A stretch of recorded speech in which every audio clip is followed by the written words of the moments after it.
네, 안녕하세요. 마감 클래스 이강무 전문가입니다. 자, 우리가 기다리던 미국의 이 상원 표결이 가결이 되었습니다. 자, 이제는 실질적으로 증시 부양 정책에 대한 기대감들이 집행되는 것들을 또 다시 한번 한 걸음 더 앞으로 왔는데요. 자, 이 내용들 때문에 오늘 장중 기대감과 함께 증시의 움직임들 상당히 견고했습니다. 장 후반대에는 그 상승폭을 좀 반납하면서 지수가 음봉의 캔들을 보이긴 했는데요. 우선은 시장에서 반기는 내용들을 먼저 확인해 보도록 하겠습니다. 자, 우선은 상원을 통과해서 2조 달러 규모의 부양 정책에 대한 부분들이 시행될 것을 다시 한번 더 준비하고 있는데, 이제 남은 것은 하원의 통과입니다. 일단 역대 최대 규모이기 때문에 하원까지 통과를 한다라면은 증시에서 상당한 모멘텀으로 작용될 것으로 보고 있고요. 만약에 지금과 같은 부양 정책이 즉시 효력을 발휘하기 이전까지 기대감으로 움직였다 하더라도요. 증시가 앞으로 시장이 조정당하는데 일단 코로나19에 의한 피해를 보는 것에 대해서 방어에 대한 증시 방어 역할을 할 것이다라는 것 이야기 드리겠고요. 그러면은 상원까지 표결하는데 상당히 어려움을 난항을 겪었는데 하원도 그와 같은 시간을 겪어야 되는가? 자, 하원에 대한 표결은 상당히 쉬울 수도 있다라고 봅니다. 왜냐하면은 상원의 통과까지 해서 오늘 이 내용들이 만장일치 표결이 진행되었고요. 또 이 경기 부양책에 대한 부양안에 대한 논의 자체가 민주당 대표와 또 이 공화당과의 협업이 된 상태이기 때문에 하원에 대한 통과는 상당히 쉽게 될 거라고 보고 있습니다. 자, 그러면은 즉시 발효될 것으로 효력을 발휘할 것으로 보고 있고요. 그러면 증시에 대한 부양 정책, 앞으로 주요 국가에서의 부양 정책도 함께 이루어진다라면은 코로나19에 대한 확산에 대한 공포감이 여전히 있지만 증시에 대한 추가 급락세에 대한 부담은 사라졌다라고 보시면 좋을 것 같습니다. 자, 이 부분들 때문에 이제 증시에 대한 추이에 대해서 이제는 추세선에 대한 부분들을 만들어 볼 수가 있겠는데요. 자, 증시 차트 한번 보도록 하겠습니다. 오늘 이와 같이 이 표결에 대한 가결이 되었는데도 불구하고 시장에 대한 움직임들이 왜 역전 현상이 나왔는가? 자, 그동안의 단기 상승에 대한 추이가 빨랐었기 때문에 그 이벤트 소개에 대한 어느 정도 좀 숨고르기라고 할 수 있겠고요. 다만 이제 증시에 대한 전체적인 흐름을 보시게 되면은 표결에 대한 내용들이 나오고 난 다음에서도 오늘 증시가 장 초반 때는 상승과 하락에 대한 변동이 있었지만은 이 흐름 자체가 오후 2시 반까지 이어졌습니다. 표결 가결에 대한 내용들은 사실 오늘 12시 전후로 해서 진행이 나왔는데 그 이후에서도 계속해서 추세가 이어져 왔다는 얘기고요. 그리고 우리 증시가 오늘 미 선물 지수를 상당히 추종을 했었는데 선물 지수에서도 상당히 추종을 동일하게 나왔습니다. 그러니까 이벤트 소멸에 대한 역효과에 대한 부분들은 증시에서 나왔다라고 볼 수는 없겠고요. 다만 이제 우리 증시가 상승폭을 반납하게 된 오후장을 보시게 되면은 역시나 시장이 꾸준하게 건강한 상승을 하기 위해서는 수급적인 뒷받침이 되어야 된다라고 할 수 있겠습니다. 아시다시피 오늘도 이 외국인의 매도세가 진행이 되었는데 자. 경기 부양 정책이 나왔는데 그리고 환율에 대한 안정성도 나왔는데 외국인에 대한 매도세가 왜 아직도 진행되고 있느냐? 실질적으로 조금 더 발휘되는 내용들을 기다리고 있지 않을까? 그러니까 이 통화 스와프에 대한 내용들이 이번 주 본계약을 마치고 다음 주에 달러의 공급이 실제적으로 이루어진다라면은 증시 이탈에 대한 자금도 이제 줄어들지 않을까 예상을 해보고 있습니다. 자, 그러면 지금 현재까지의 이제 증시 흐름들을 봤을 때 앞으로에 대한 시장 흐름은 어떻게 전개될 것인가?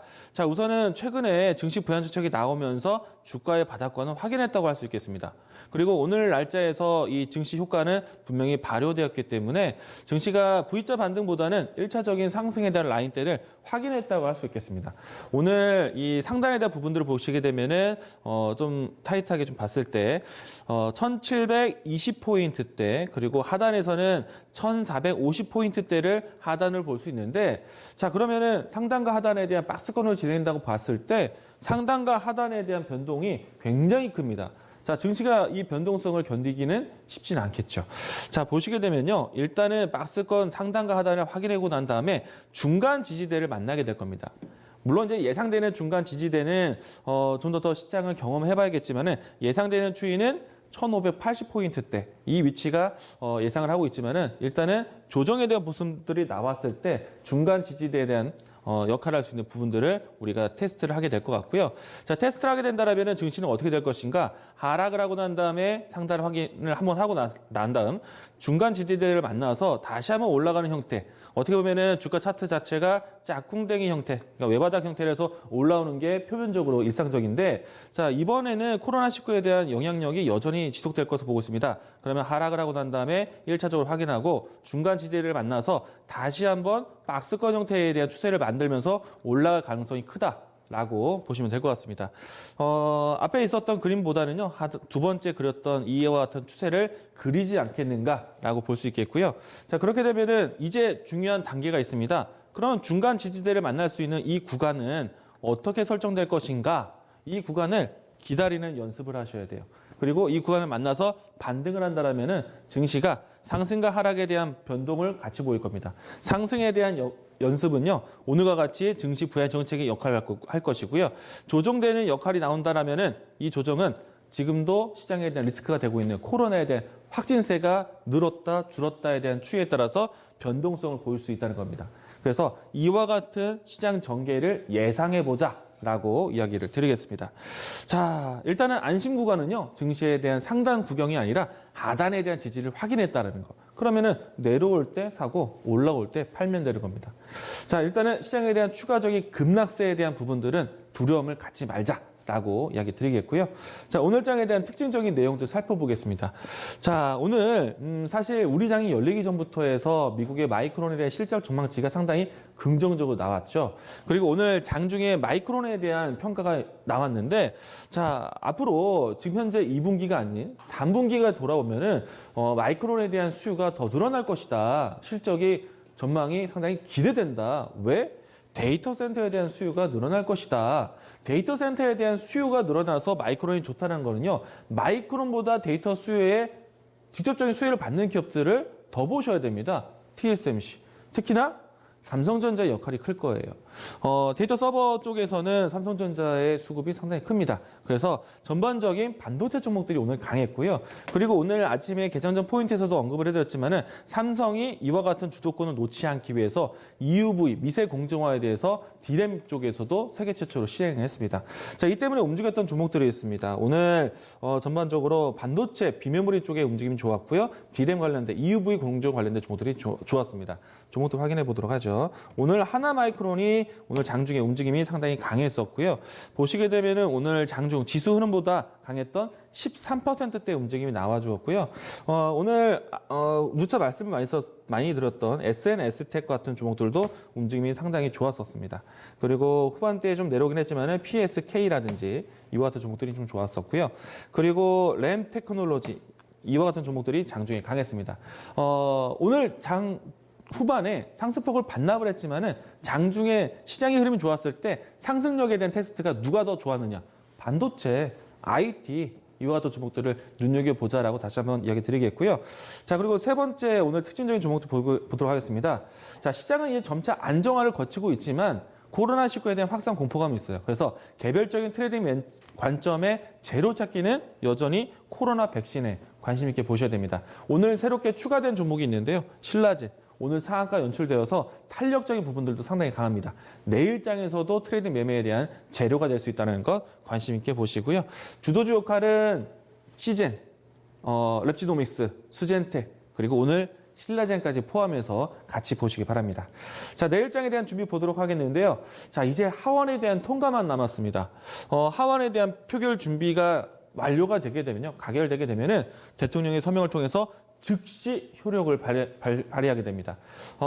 경기 부양 정책, 특히나 증시 부양 정책까지 포함될 수 있기 때문에 시장의 하방 지지력은 강하다라고 보시면 되겠고요. 자, 그리고 여기서 추가적으로 G20 화상 정상회의가 열리게 되죠. 여기서 시진핑 주석도 참석하게 됩니다. 특히나 중국은 다른 나라 대비해서 이 코로나 바이러스에 먼저 크게 확산이 되었지만은 지금은 유럽과 미국에 대비해서 확진세를 감소가 상당히 많이 되었습니다. 이 때문에 다시 한번 경제 살리기에 돌입하게 되는데 자, 시장 개방에 대한 추진이 나올 수 있습니다. 추진이 되고 있다라고 보시면 좋겠고 G20에서 공개가 되는지 그러면 중국 소비주 관련된 종목들 혹은 우리나라 같은 경우에 대중국에 대한 수출 등도 높기 때문에 이와 같은 뉴스는 상당히 긍정적으로 받아들여도 좋을 것 같고요. 그리고 또 한 가지 내일장에서 특징적인 뉴스를 또 본다면 5G 관련된 종목도 보셔야 됩니다. 자, 도쿄 올림픽에 대한 무산이 5G에 대한 이 추가 수요에 대한 부분들이 발목이다라고 얘기도 나오긴 했지만은 오히려 매수의 기회라고 했었죠. 왜냐면은 기술 격차에서 한국의 5G가 좀 더 시장을 높다라는 측면이 나올 수 있기 때문인데 자, 일단 일본에서 이 주요 통신사 소프트뱅크 그중에 하나인 소프트뱅크도 이 내일부터 5G 서비스를 개시를 하게 됩니다. 그러면 5G에 대한 관심이 다시 한번 이어질 수 있기 때문에 시장에서 쓸 수 있는 IT 섹터에 대한 내용들이 많습니다. 긍정적으로 보시기 바라겠습니다. 앞에서 반도체, 5G 그러면 스마트폰 관련된 종목들 보셔야 돼요. 그러면 디스플레이 또 보셔야 됩니다. 이런 연결고리를 다 같이 다시 한번 볼 수 있다는 것 이야기 드리겠습니다. 자, 오늘 마감 클래스 이렇게 정리하겠습니다.